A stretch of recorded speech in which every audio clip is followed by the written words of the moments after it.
नमस्कार रायजो राजाफोर खुलुमबाय।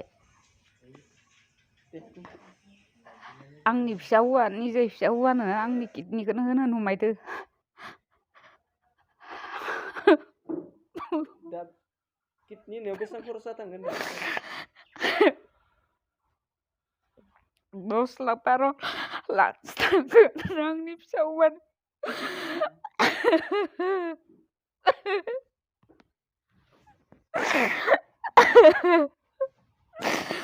जि बायो रायजो राजाफोर।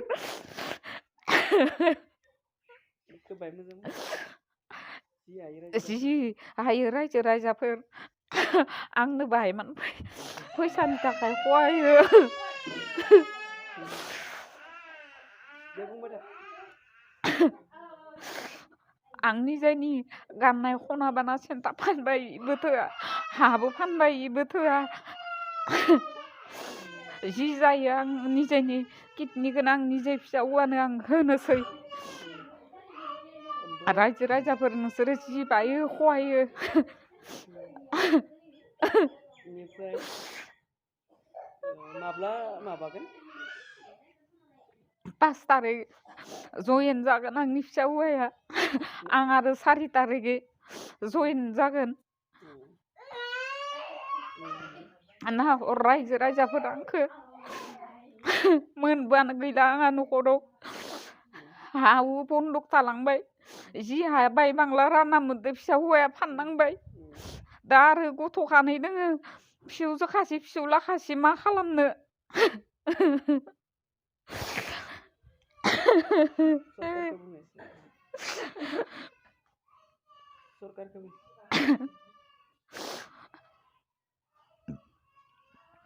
मा बुंगोन रोंलिया दा।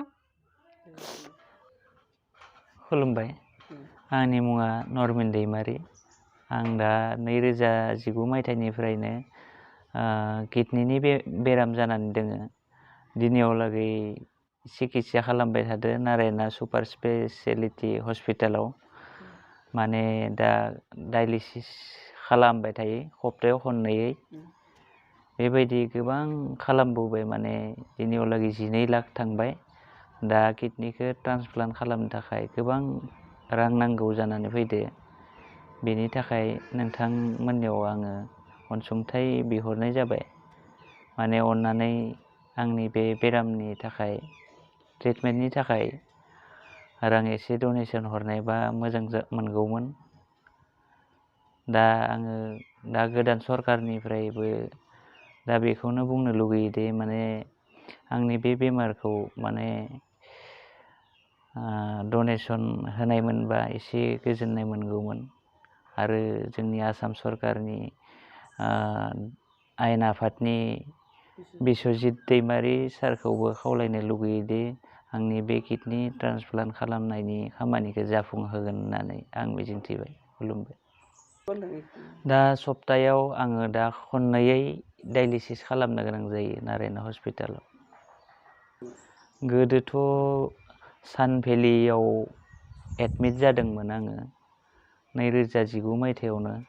आरो बेनि उनाव नेमकेयार हस्पिटालावबो भर्ति खालामनाय जादोंमोन, बेयावबो साक्सेस जादियासै। बेनि उनाव आयुर चन्द्र हस्पिटालावबो सिकित्सा खालामनाय जादोंमोन, बेवहायबो जादियासै। नाथाय लास्टाव किडनि ट्रान्सप्लान्ट खालामनांगोन बुंनायलाय माने नारायना हस्पिटालाव खाथिनि हस्पिटाल बेयावनो खालामगोन होननानै थिरांथा खालामनायसै न'नि सुबुंफोरा।